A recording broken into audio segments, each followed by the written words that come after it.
লাজু, তুই কালকে সারাদিন অনুভব দাদার সাথে ঘুরে বেরিয়ে প্রেম করে আজকে মজা করতে এসেছিস শ্বশুরবাড়ি। চলে যা তুই এখান থেকে, এমনটাই বলে সুদেব লাজুকে। পুরোটা জানতে ভিডিওটিতে লাইক দিয়ে চ্যানেলটা সাবস্ক্রাইব করে দেখতে থাকুন। কোণে দেখা আলো সিরিয়ালের আগামী পর্বে আমরা দেখতে পাবো লাজু অনুভবের সাথে তার জন্মদিন সেলিব্রেট করে তার পরের দিন চলে আসে শ্বশুরবাড়িতে। আর এদিকে বুড়োলতা তো সবটা ফোন করে বলে দিয়েছে সুদেবকে যে লাজু আর সুদেব একসাথে গাড়িতে করে কোথাও একটা কিছু সেলিব্রেট করতে গেছিল।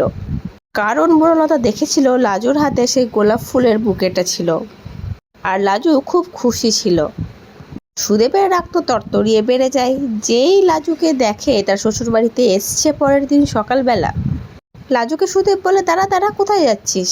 কালকে তুই সারাদিন কি করছিলি, কি ভাবছিস আমি এই গ্রামে থাকি বলে কিচ্ছু জানি না? তুই কালকে সারাদিন তোর ওই শহরের বাবুটার সাথে, ওই অনুভব দাদার সাথে ঘুরে বেরিয়েছিস, প্রেম করেছিস, গাড়িতে করে কোথাও একটা গেছিলি তোরা, তাই তো? আমি সব জানি লাজু। তুই যতই মিথ্যে কথা বল, তোর কাজ আছে, এই আছে, ও আছে, কিচ্ছু ছিল না। তোরা দুজন ঘুরে বেড়াতে গেছিলি গাড়িতে করে। আর লাজু সুদেবের মুখে এসব কথা শুনে প্রচণ্ড রেগে যায়, কারণ লাজু আগেই বারণ করেছিল সুদেবকে যে অনুভবকে নিয়ে তুমি কোনো বাজে কথা আমাকে জড়িয়ে বলবে না। লাজু রেগে গিয়ে বলতে থাকে, আমি তোমাকে আগেই বলেছিলুম আমাকে নিয়ে যদি কোনো তুমি সন্দেহ করো ওই লোকটাকে নিয়ে, তাহলে কিন্তু আমি একদম আসবো না এখানে। তুমি যদি এরকম কথা বলতেই থাকো আমি চললুম এখান থেকে, আমি থাকবোই না এখানে।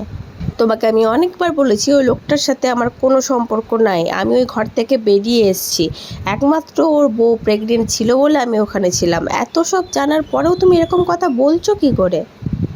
তুমি থাকো তোমার ওই বনলতা দিদি, মানে টিচার দিদির কথা শুনে। আমি আর থাকবো না তোমার সংসারে, আমি আর কোনো দিন আসবো না শ্বশুরবাড়ি। এই বলে লাজু বেরিয়ে যেতে চায়। সঙ্গে সঙ্গে সুদেব তার পথ আটকে দাঁড়ায়। আমরা তো জানি লাজুকে সুদেব কখনোই বাইরে যেতে দেবে না, মানে শ্বশুরবাড়ি ছেড়ে বেরোতে দেবে না। এবার দেখার পালা লাজুকে আর কলেজে আসতে দেয় কিনা সুদেব। আবার কোনো প্ল্যান করে না গ্রামেই আটকে নেয় লাজুকে।